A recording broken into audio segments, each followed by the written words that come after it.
जय जोहार, नमस्कार। दैनिक छत्तीसगढ़ चैनल देख रहे हैं आप। छत्तीसगढ़ की प्रमुख बड़ी खबरों की शुरुआत सर्वप्रथम आज की पहली बड़ी खबर के साथ बजट ओवरव्यू को लेकर चर्चा करें, जहां पर छत्तीसगढ़ में बेरोजगार युवाओं को हर माह 2500 रुपये बेरोजगारी भत्ता दिया जाएगा। नवा रायपुर से दुर्ग तक लाइट मेट्रो चलाई जाएगी, तो वहीं आंगनबाड़ी कार्यकर्ता मितानिन सहित कई लोगों का मानदेय बढ़ाया गया है भूपेश सरकार के द्वारा। मुख्यमंत्री भूपेश बघेल ने मौजूदा सरकार का आखिरी बजट पेश कर दिया है। खास बात यह है कि छत्तीसगढ़ की जनता के लिए किसी भी तरह के नए टैक्स की बढ़ोतरी की बात नहीं की गई है, जो आम जनता के लिए राहत की खबर है। ऐसे में नवा रायपुर से दुर्ग तक लाइट मेट्रो सेवा शुरुआत करी जाएगी। कई योजनाओं की राशि और मानदेय को बढ़ाया गया है। सबसे प्रमुख बात यह कि प्रदेश के शिक्षित बेरोजगार युवाओं को 2 वर्ष तक 2500 रुपये प्रति माह बेरोजगारी भत्ता देने की घोषणा की गई है। हालांकि इसमें कुछ नियम भी बनाए गए हैं। बेरोजगारी भत्ता पाने के लिए और भी नियम शर्तें बनाई गई हैं, जिसे फिलहाल स्पष्ट नहीं किया गया है। निराश्रित पेंशन की राशि को 350 से बढ़ाकर 500 रुपए किया गया है। वहीं आंगनबाड़ी कार्यकर्ताओं का मासिक मानदेय बढ़ाकर 10,000 रुपए कर दिया गया है। आत्मनन इंग्लिश मीडियम स्कूल के लिए 870 करोड़, जबकि प्रधानमंत्री आवास योजना को भी लेकर सम्मिलित किया गया है, जिसपे 3238 करोड़ रुपए की राशि का प्रावधान है। यानी आपको आने वाले टाइम में आवास योजना का लाभ मिलने वाला है। राजीव गांधी किसान न्याय योजना के लिए यानी धान खरीदी के लिए 6800 करोड़, गन्ना उत्पादक किसानों को बोनस के पर देने के लिए 60 करोड़, जबकि छत्तीसगढ़ के सड़क विकास परियोजनाओं के लिए 837 करोड़। इसी प्रकार अंबिकापुर में एक नया मानसिक चिकित्सालय खुलेगा। कबीरधाम में एक नवीन जंगल सफारी खुलेगी। 7 नई तहसीलों का गठन होने वाला है। कौशल्या समृद्धि योजना की शुरुआत छत्तीसगढ़ में होगी, जबकि स्वच्छ जल पहुंचाने के लिए आपके घर पर 2000 करोड़ रुपए की मंजूरी दी गई है। मेकाहारा अस्पताल में 700 बिस्तर वाले अस्पताल के लिए भी स्वीकृति का प्रावधान है। ग्राम पटेल को अब 3000 रुपए दिया जाएगा। मुख्यमंत्री कन्या विवाह सहायता राशि की बढ़ोतरी करके अब 50,000 कर दी गई है। इसके अलावा मनेन्द्रगढ़, जांजगीर चांपा, कबीरधाम में नवीन मेडिकल कॉलेज खुलेगा, जिससे क्षेत्र के लोगों को फायदा होगा। साथ ही बैकुंठपुर में नवीन हवाई पट्टी, कोरबा में व्यावसायिक पट्टी का निर्माण होगा। 97 नवीन न्यायालयों की स्थापना भी होने वाली है। बकाया बिल को वसूलने के लिए अब बिजली कंपनी सख्त हो गई है। 5000 से अधिक बकायादारों का कनेक्शन कटने वाला है। दरअसल बिजली कंपनी की टीम बकाया बिल की वसूली करने के लिए लगातार सख्ती का रुख अपना रही है। कंपनी ने बड़े बकायादारों पर सख्ती करने के बाद अब छोटे बकायादारों के खिलाफ भी कार्यवाही करने की तैयारी की है। मुख्यालय से निर्देश मिलने के बाद जिले भर बिजली कंपनी के अधिकारियों ने जोनवार बकायादारों की बिजली कनेक्शन काटने का अभियान चलाना शुरू कर दिया है। फिलहाल खबर रायपुर से, जहां बिजली कंपनी के अधिकारियों ने बताया है कि जिन उपभोक्ताओं का बिजली बिल 5000 रुपए या फिर उससे अधिक का बकाया होगा, उसका बिजली बिल कनेक्शन काटा जाएगा। उपभोक्ता जब तक बिल का भुगतान नहीं करेंगे, तब तक कनेक्शन नहीं जोड़ा जाएगा। सरकार का बजट, जिसकी वजह से कर्मचारी नाराज हो गए हैं, बोले हैं अगर चुनाव में जनता यहां पर जवाब देने वाली है। 12 मार्च को अनियमित जनसभा का आयोजन होगा। मजदूर महासंघ ने कहा कि तुष्टिकरण का बजट है। दरअसल भूपेश बघेल ने बीते दिन सदन में अपना बजट पेश किया। इसमें अलग अलग वर्गों के लिए महत्वपूर्ण घोषणाएं की गई। वहीं बजट के बाद अलग अलग संगठनों की प्रतिक्रियाएं भी सामने आने लगी। कर्मचारियों ने तो बजट को लेकर नाराजगी जताई और कहा कि चुनाव में इसका जवाब जनता जरूर देगी।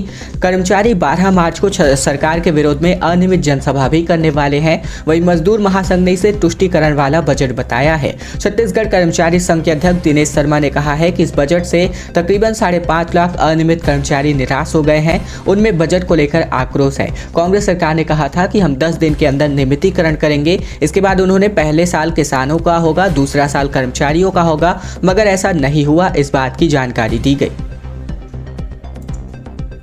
एक नई शुरुआत हो रही है। कुपोषित बच्चों को सेहतमंद बनाने के लिए अंडा खिलाया जाएगा। प्रदेश का पहला शासकीय पोल्ट्री फार्म पाटन के तेलीगुंडरा में बनने वाला है।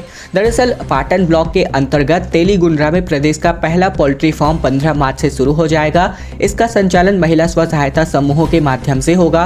पोल्ट्री फार्म में उत्पादित अंडों का वितरण जिले के उन 5000 कुपोषित बच्चों को किया जाएगा जो नॉन वेजिटेरियन हैं। क्षेत्र की आंगनबाड़ी सहायिकाओं के द्वारा उन बच्चों के घर जाकर निर्धारित दिनों में 2-2 अंडे उपलब्ध कराई जाएगी।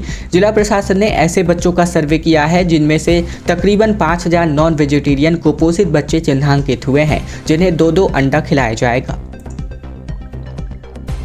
छात्रों से माध्यमिक शिक्षा मंडल के सचिव ने कहा कि बोर्ड परीक्षा भी अन्य परीक्षाओं की तरह है, विद्यार्थी बिल्कुल ना घबराएं और नतीजा जो है 15 से 20 मई के बीच आने वाला है। मार्च के अंतिम सप्ताह से कॉपियों का मूल्यांकन शुरू हो जाएगा।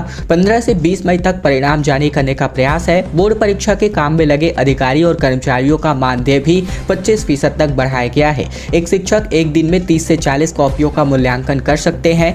DPI की तरफ से बोनस अंक प्राप्त करने वाले छात्रों की सूची मिलती है और बोनस अंक छात्रों की मेरिट में नहीं जुड़ेंगे। छात्र किसी भी विषय में अनुत्तीर्ण हो रहा है तो बोनस अंक के सहारे पास हो जाएगा, लेकिन मेरिट में उसके अंक नहीं जुड़ेंगे। मार्च 2024 तक शुरू हो जाएंगे 30 पुल। गांवों की सड़कों को जोड़ने के लिए 85 नए पुल मंजूरी मिल चुके हैं। 71 का काम भी शुरू हो चुका है। छत्तीसगढ़ की गांवों को जोड़ने के लिए प्रधानमंत्री ग्रामीण सड़क योजना 3 के तहत 85 पुलों को मंजूरी दी गई है। इनमें से 71 पुलों के निर्माण के लिए टेंडर फाइनल हो चुका है। इनमें से तकरीबन 300 करोड़ रुपए खर्च होंगे। दुर्ग, बस्तर और रायपुर जिले में इन पुलों में से अधिकांश में काम शुरू कर दिया गया है। मार्च 2024 तक 30 से ज्यादा पुलों पर आवाजाही शुरू हो जाएगी, जबकि 7 पुल इसी महीने पूर्ण होने वाले हैं। मानदेय बढ़ने पर आंगनबाड़ी कार्यकर्ता जमकर होली मनाते नजर आए। रंग गुलाल खेल करके खुशियां मनाई और नारे भी लगाए गए। दरअसल छत्तीसगढ़ के मुख्यमंत्री भूपेश बघेल ने होली से पहले आंगनबाड़ी कार्यकर्ताओं और सहायिकाओं को बड़ा तोहफा दिया है। सीएम ने आंगनबाड़ी कार्यकर्ताओं का मानदेय बढ़ा दिया है। भत्ता बढ़ाए जाने पर महिलाओं ने जश्न मनाना भी शुरू कर दिया है। भूपेश बघेल की ओर से पेश किए गए बजट में आंगनबाड़ी कार्यकर्ताओं का भत्ता 6,500 से बढ़ाकर 10,000 और आंगनबाड़ी सहायिकाओं का भत्ता 3,550 से बढ़ाकर 5,000 रुपए किए जाने पर मनेन्द्रगढ़ जिला मुख्यालय में SDM कार्यालय के पास धरने पर बैठी आंगनबाड़ी कार्यकर्ताओं में महिलाओं में जश्न का माहौल नजर आया।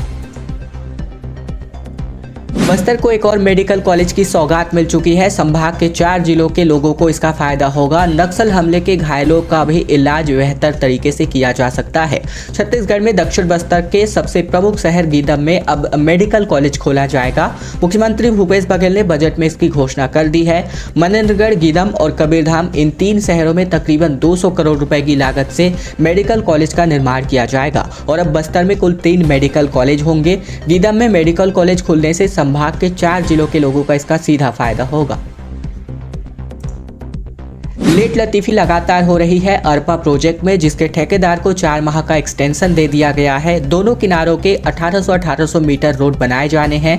बिलासपुर स्मार्ट सिटी लिमिटेड द्वारा इंदिरा सेतु से सनिचुरी रपटा तक अरपा के दोनों किनारों ओर 1800 मीटर का रोड और नाला निर्माण की महत्वाकांक्षी योजना के ठेके की अवधि अब 28 फरवरी को समाप्त हो गई।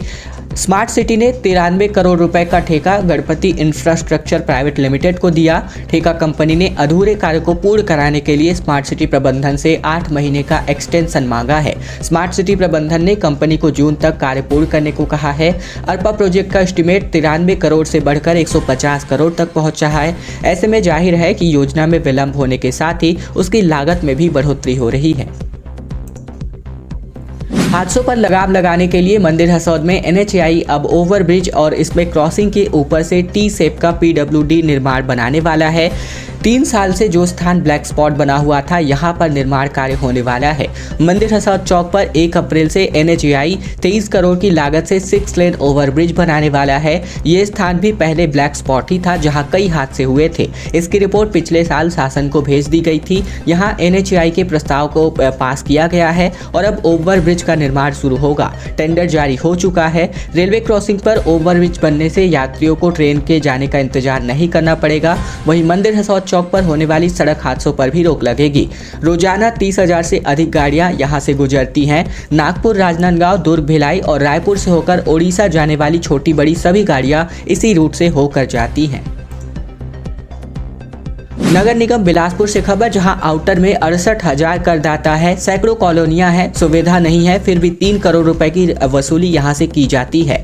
निगम में शामिल ग्रामीण इलाकों से तकरीबन 100 कॉलोनियां हैं, जहां से टैक्स वसूली की जाती है। आउटर में 68,000 करदाता है, इनमें से 30% करदाता कॉलोनियों में रहते हैं, जहां से निगम तकरीबन 3 करोड़ रुपए का टैक्स वसूलेगा। ये कॉलोनी वासी अपने अपने कॉलोनियों के विकास समितियों के हर माह तकरीबन लाखों रुपए का मेंटेनेंस चार्ज देते करते हैं। अब निगम को जो सुविधाएं नहीं दे रहा है उसका भी टैक्स वसूल रहा है। निगम में शामिल हुए आउटर की कॉलोनियों में निगम की ओर से न तो बिजली पानी मिल रहा है और न ही सड़क नाली और सफाई की कोई सुविधा है। इसके बावजूद निगम इन लोगों से टैक्स वसूल रहा है।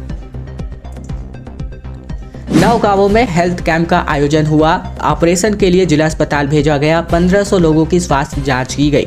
खबर जो है निकल कर आ रही है कवर्धा से, जहां स्वास्थ्य सेवा तुहर द्वार की तर्ज पर पंडरिया ब्लॉक के कानावानी समेत 9 गांवों में हेल्थ कैंप लगाया गया। स्वास्थ्य विभाग का दावा है कि कैंप के दौरान तकरीबन 1500 लोगों की स्वास्थ्य जाँच व इलाज की गए।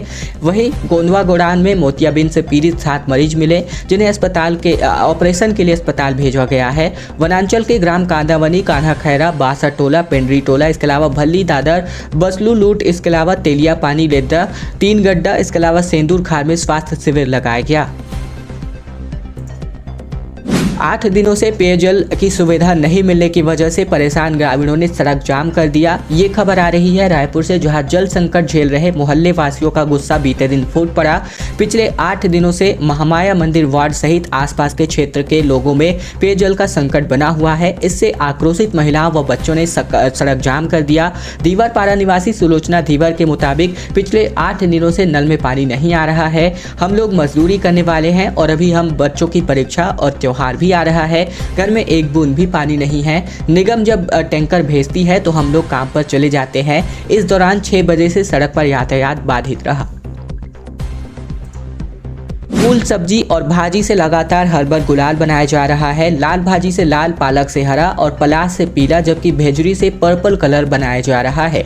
छत्तीसगढ़ में इस बार हर्बल गुलाल की भारी डिमांड है। हर वर्ग के लोग भी इस तरफ विशेष ध्यान दे रहे हैं कि उनकी त्वचा को कोई नुकसान न पहुंचे। ऐसे में गरियाबंद की महिलाएं फूल, सब्जी और भाजियों से गुलाल बना रही हैं, जिसे बाजार में भी काफी पसंद किया जा रहा है। यहाँ लाल भाजी से लाल, पालक से हरा और पलास से पीला, जबकि भेजरी से पर्पल कलर बनाया जा रहा है। एक नया सिलेबस लॉन्च हो चुका है। छत्तीसगढ़ कॉलेज में नए सत्र से कंप्यूटर साइंस की पढ़ाई होगी। कॉलेज में अब मॉडल कॉलेज में भी बीए नए सत्र से शुरू होने वाला है।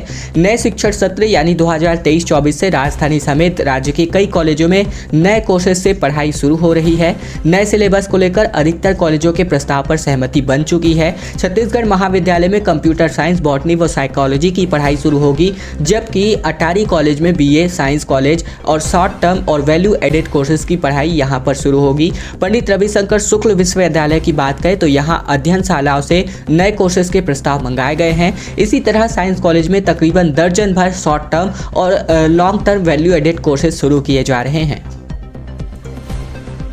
रायपुर में तालाब पाटने का विवाद लगातार गहराता जा रहा है। बीजेपी पार्षदों ने कलेक्टरों को ज्ञापन सौंपा है। नेता प्रतिपक्ष ने कहा कि यहां किसी को कोई लाभ देने की कोशिश हो रही है।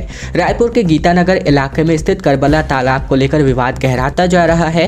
तालाब को पाटने को लेकर नगर निगम की नेता प्रतिपक्ष मीनल चौबे के नेतृत्व में बीजेपी पार्षदों के दल ने रायपुर कलेक्टर को ज्ञापन सौंपा, जिसके बाद कलेक्टर ने इस मामले में जाँच करवाने का आश्वासन दिया है।